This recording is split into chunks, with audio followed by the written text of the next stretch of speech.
केंद्रीय नवीन और नवीकरणीय ऊर्जा मंत्री प्रहलाद जोशी ने कहा कि चालू वित्त वर्ष 2024-25 की अप्रैल-नवंबर अवधि में भारत की नवीकरणीय ऊर्जा यानी कि रिन्यूएबल सोर्स ऑफ एनर्जी की जो क्षमता है वो सालाना आधार पर करीब दोगुनी हुई और 15 गीगावाट तक पहुंची। ये 2030 तक 500 गीगावाट गैर जीवाश्म क्षमता यानी बायोफ्यूल की जब हम बात करते हैं उसके लक्ष्य के प्रति भारत की प्रतिबद्धता को दर्शाता है।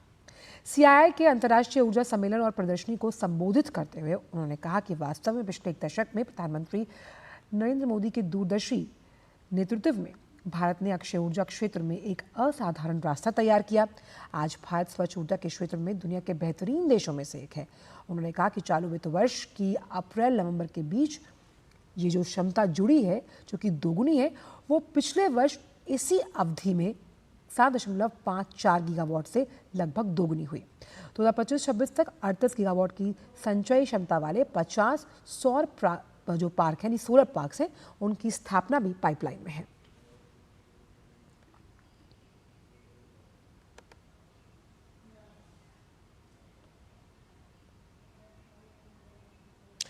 तो नवीकरणीय ऊर्जा में भारत की लंबी छलांग है। हम ग्राफिक्स के जरिए भी आपको समझाएंगे, लेकिन हमारे साथ बेहद खास मेहमान इसी पूरे सेक्टर पर चर्चा करने के लिए जुड़ रहे हैं। हमारे साथ ललित बोहरा, संयुक्त सचिव नवीन और नवीकरणीय ऊर्जा मंत्रालय से इस वक्त जुड़े हुए हैं। बहुत बहुत स्वागत है आपका ललित जी इस खास शो पर जुड़ने के लिए और बहुत बहुत शुक्रिया अपना कीमती समय डीडी न्यूज़ के साथ साझा करने के लिए।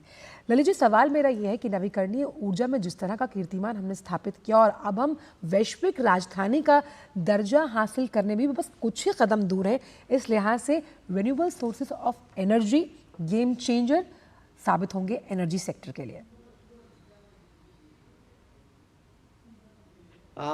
देखिए अभी हम बात करें तो इंडिया में जो रिन्यूएबल एनर्जी है उसमें सोलर विंड इन दोनों ही सेक्टर में हमारी जो इंस्टॉल्ड कैपेसिटी है वो हर महीने बढ़ती जा रही है।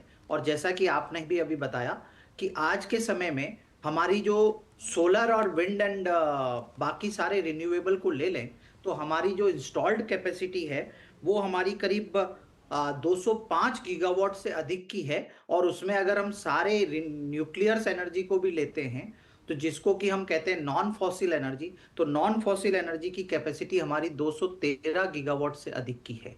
और ये हमने है पिछले 10 सालों में जो हमारी क्षमता थी उससे लगभग 3 गुना बढ़ा दी है।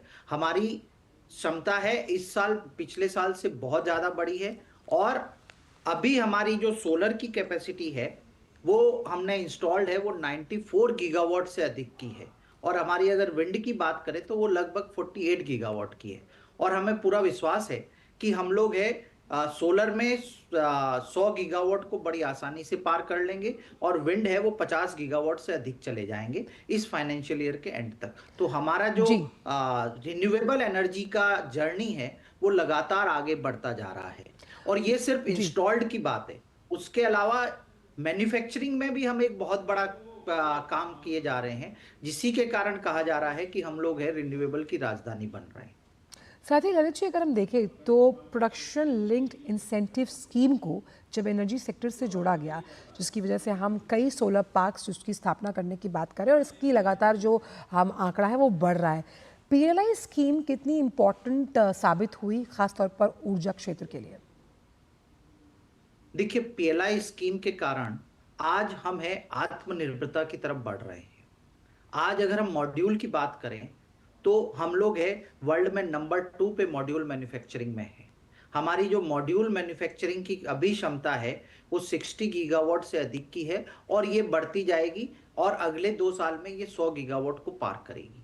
और मॉड्यूल ही नहीं, हमारे को मॉड्यूल से नीचे की जो सोलर सेल है, उसके बाद में वेफर इनगट है, पॉलीसिलिकॉन है, इन सब के ऊपर भी हमारी इंडस्ट्रीज है वो लगातार काम कर रही है। और उसमें पीएलआई स्कीम ने एक बहुत इंपॉर्टेंट और अहम रोल किया है बिकॉज पीएलआई के कारण ही ये पूरा इकोसिस्टम डेवलप हुआ। और हमने पीएलआई में जिन जिन कंपनियों को काम दिया है वो इसके ऊपर लगातार काम कर रही है।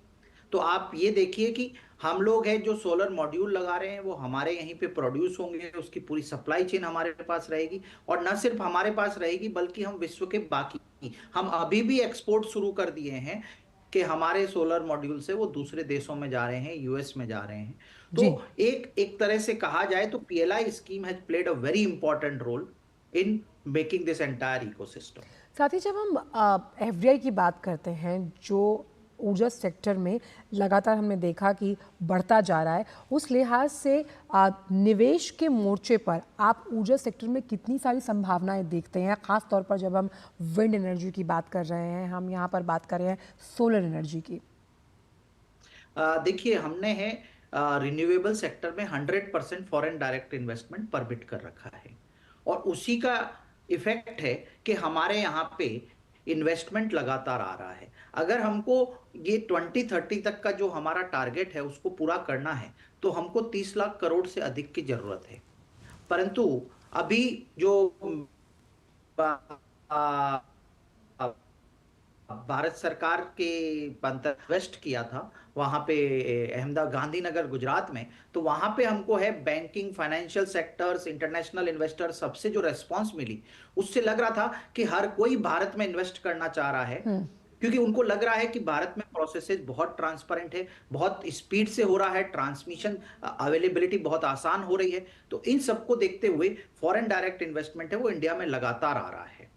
साथ ही ललित जी, ग्लासगो में जब जलवायु सम्मेलन आयोजित किया गया उस वक्त प्रधानमंत्री ने बहुत अहम वक्तव्य में ये कहा था कि 2070 तक भारत को नेट जीरो कार्बन एमिशन के तौर पर स्थापित करना है। आपको लगता है कि जिस तरह और जिस तेज़ी से हम आगे बढ़ रहे हैं, इस लक्ष्य को जो कि परिलक्षित किया गया प्रधानमंत्री द्वारा, हासिल करना और आसान होगा? और खास तौर पर देखा जाए तो कौन कौन से ऐसे सनराइजिंग सेक्टर्स हैं जो इसके दूतवाहक बनेंगे इस सपने को सच करने के लिए? देखिए, जो माननीय प्रधानमंत्री जी ने ग्लासगो में कहा था कि 2070 तक हमको नेट जीरो बनना है, वो हमारे लिए एक मूल मंत्र बना हुआ है, और उसी के लिए as a whole of government approach है, सब जने काम कर रहे हैं। और उसी के संदर्भ में हमने बीच बीच में जो माननीय प्रधानमंत्री ने वहां कहा था कि 2030 तक है हम 500 गीगावाट है नॉन फॉसिल इंस्टॉल्ड कर देंगे, तो हम उसी की दिशा में काम कर रहे हैं। उसके फर्दर है जो जो हमको एक्टिविटीज करनी है, जो ग्रीन हाइड्रोजन मिशन हमने चालू किया है वो इसीलिए किया है कि जो नॉन डिफिकल्ट सेक्टर है, लाइक एविएशन सेक्टर्स है, लाइक ट्रांसपोर्ट सेक्टर्स है, जी। उन सेक्टर्स को, स्टील इंडस्ट्रीज है, उन सेक्टर को अगर हमको ग्रीन करना है तो हमको नेशनल हाइड्रोजन मिशन हमने चालू किया। हमने पीएम कुसुम स्कीम चालू की ताकि एग्रीकल्चर सेक्टर सोलराइज हो। तो हम लोग है एक एक सेक्टर के सोलराइजेशन पे काम कर रहे हैं। और सबसे बड़ी बात तो ये है कि हमने जो पीएम सूर्यघर मुफ्त बिजली योजना जो चालू की है, जो विश्व की अपने आप में बहुत बड़ी, सबसे जी। बड़ी और अनूठी योजना है, उसके अंदर हम चाहते हैं कि पूरे देश में एक solar, it should become a हम पब्लिक मूवमेंट, बिकॉज जब तक कि ये पब्लिक मूवमेंट बन जाएगा तब आप सोचिए कि किस स्पीड से ये बढ़ेगा। आपने बहुत अहम बात की कि किस तरह से एक पूरे हम आंदोलन को पब्लिक मूवमेंट बनाकर जन भागीदारी सुनिश्चित करते हैं। और जब हम नवीकरणीय ऊर्जा की बात कर रहे हैं तो 2023 का अगर मैं जिक्र करूं ललित जी, तो करीबन 1 मिलियन नौकरियां इस सेक्टर ने अर्जित की हैं और आंकड़ा लगातार बढ़ता हुआ, यानी कि जब हम पर्यावरण को देने की बात कर रहे हैं, उसके प्रति अपनी जवाबदेही सुनिश्चित कर रहे हैं, तो दूसरी तरफ इस पूरे सेक्टर से रोजगार के मौके भी सृजित होते हैं, जिसका जिक्र कल केंद्रीय मंत्री ने भी किया। जी, देखिए, इस सेक्टर में लार्ज स्केल मैन्युफैक्चरिंग आ रही है, तो मैन्युफैक्चरिंग सेक्टर में जॉब क्रिएट हो रहे हैं। उसके बाद में आप सोचिए कि हम लोग 10 मिलियन हाउस होल्ड, 1 करोड़ घरों के ऊपर रूफटॉप सोलर लगाएंगे, तो उसको लगाने के लिए कितना काम जनरेट होगा, और उसका ऑपरेशन एंड मेंटेनेंस भी 5 साल तक करना है, तो उसके लिए कितना जॉब जनरेट होगा। उसके अलावा जो बड़े बड़े सोलर पार्क आ रहे हैं वो देश के फार फ्लंग इलाकों में आ रहे हैं, तो वहां पे एम्प्लॉयमेंट जनरेट होगा। तो एक एक रिन्यूएबल सेक्टर में उन सब के लिए ट्रांसमिशन लाइन लगेगी, और ट्रांसमिशन लाइंस की मेंटेनेंस उन सब के लिए, तो एक बहुत बड़ा इकोसिस्टम डेवलप होगा जिसमें बहुत सारी सर्विसेज है अलग अलग सेगमेंट में जनरेट होगी। वहीं साथ ही प्रधानमंत्री के द्वारा कई ऐसी पहल सरकार ने की हैं, जिसमें हम पीएम कुसुम की बात करते हैं, हरित ऊर्जा कॉरिडोर है, मानव संसाधन विकास है, सूर्य घर योजना का तो भी आपने मेरे साथ जिक्र किया ही, राष्ट्रीय हरित हाइड्रोजन मिशन है। लेकिन इन तमाम हम पहलों को किस तरह से निजी क्षेत्र के साथ भी जोड़कर ये मान सकते हैं कि इसे और बल मिलेगा? देखिए, जो भी रिन्यूएबल एनर्जी में डेवलपमेंट हुआ है, उसमें गवर्नमेंट ने फैसिलिटेटर का रोल निभाया है और अधिकतर प्रोजेक्ट है, वो निजी क्षेत्र से आए हुए हैं। जैसा कि हमने कहा कि इसमें जन भागीदारी है, तो पीएम सूर्यघर में लोग अपने घरों पे लगाएंगे, लोग लगाएंगे, वो सेंसिटिव होंगे, वो एक मूवमेंट बनेगा। बाकी जो है फॉरेन डायरेक्ट इन्वेस्टमेंट आ रहा है, बड़े बड़े प्रोजेक्ट्स है वो प्राइवेट सेक्टर की तरफ लग रहे हैं। ग्रीन हाइड्रोजन मिशन में हम लोग है, स्टील इंडस्ट्री है, रिफाइनरी इंडस्ट्रीज है, ट्रांसपोर्ट इंडस्ट्रीज, शिपिंग इंडस्ट्रीज, इन सबको साथ में लेकर के चल रहे हैं। फर्टिलाइजर इंडस्ट्रीज, इलेक्ट्रोलाइजर्स के ऊपर उसमें पीएलआई का है ताकि इलेक्ट्रोलाइजर का प्रोडक्शन इंडिया में बहुत बढ़े। तो ये पूरा जो इकोसिस्टम डेवलप हो रहा है, इसमें निजी क्षेत्र है वो सरकार के साथ कंधे से कंधा मिला के चल रहा है, और सरकार है उनकी सारी समस्याओं को जहां तक हो सके नियमानुसार है सुलझाने के लिए हमेशा आगे रह रही है। और जब हम पावर ग्रिड की बात कर रहे हैं, पावर को इसके साथ कहीं ना कहीं एकोमोडेट करने की बात करते हैं, क्योंकि हम जानते हैं कि कुछ सोर्सेज ऐसे हैं जो जल्द ख़त्म हो सकते हैं। ऐसे में सोलर पर अपनी डिपेंडेंस को आगे बढ़ाने के लिए किस तरह से आपको लगता है वो चुनौतियां हैं जिन पर एक ब्लूप्रिंट तैयार करना बेहद ज़रूरी है, उसका खाका किस तरह से खींचा जाएगा? देखिए, चूंकि सोलर एनर्जी है ये काफी सारा स्पेस लेती है, तो इसलिए हम लोग अलग अलग सेक्टर्स में, सिमिलरली विंड एनर्जी है वो बहुत ज्यादा स्पेस लेती है। तो विंड एनर्जी के केस में सरकार ने है ऑफशोर विंड में समुद्र के अंदर विंड टरबाइन लगाने की एक वायबिलिटी गैप फंडिंग है वो अप्रूव की है, और उसके ऊपर कार्य हो रहा है। तो जब जमीन की कमी होगी तो हम समुद्र के अंदर है ऑफशोर विंड लगा के हम लोग उस पर कार्यवाही शुरू कर रहे हैं। जहां तक सोलर की बात है तो हम लोग फ्लोटिंग सोलर पे काम कर रहे हैं, ताकि जहां पे हमारे पास में वाटर रिजर्वेयर्स है उसके कुछ पोर्शन पे हम लोग है सोलर पैनल्स लगा करके और उसको यूज करें। जो डिस्ट्रीब्यूटेड रिन्यूएबल की बात होती है, जिसमें कि पीएम सूर्यघर आता है, पीएम कुसुम जी, योजना आती है, तो उसमें हम जगह जगह डिस्ट्रीब्यूटेड सेक्टर में लगा रहे हैं।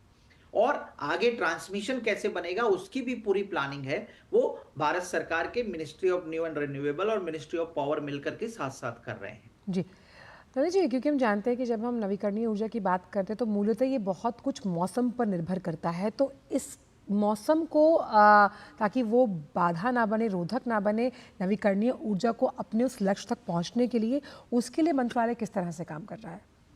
देखिए, आपने एकदम बहुत बढ़िया सवाल पूछा है, और उस मामले में भारत है वो बहुत लकी है, बिकॉज हमारे यहाँ पे जो सोलर का इफेक्ट है, सोलराइजेशन, हमको जो इंसोलेशन हम उनको कहते जी, हैं, वो बाकी कंट्री के कंपैरिजन में हमारे यहाँ पे बहुत बढ़िया है। हमारे यहाँ पे एक साइड है जहां पर कि सोलर की अवेलेबिलिटी साल में 300 दिन से अधिक की रहती है। उसके अलावा जो विंड है वो भी वेरिएबल इन नेचर रहता है। तो हम लोग क्या कर रहे हैं कि सोलर, विंड और पार्ट ऑफ स्टोरेज, चाहे वो पंप्ड स्टोरेज हो चाहे वो बैटरी स्टोरेज हो, उसको मिलाकर के एक फर्म एंड डिस्पैचेबल पावर है, उसके है भारत सरकार ने उसके ऊपर कार्य किया है। हमने उसकी काफी बिड भी की है और प्राइवेट सेक्टर में उसको लेकर के काफी बड़ा जोश है। तो उसकी दिशा में हमने काम शुरू कर दिया है ताकि इसकी वेरिएबल नेचर है उसको हम फर्म कर पाए।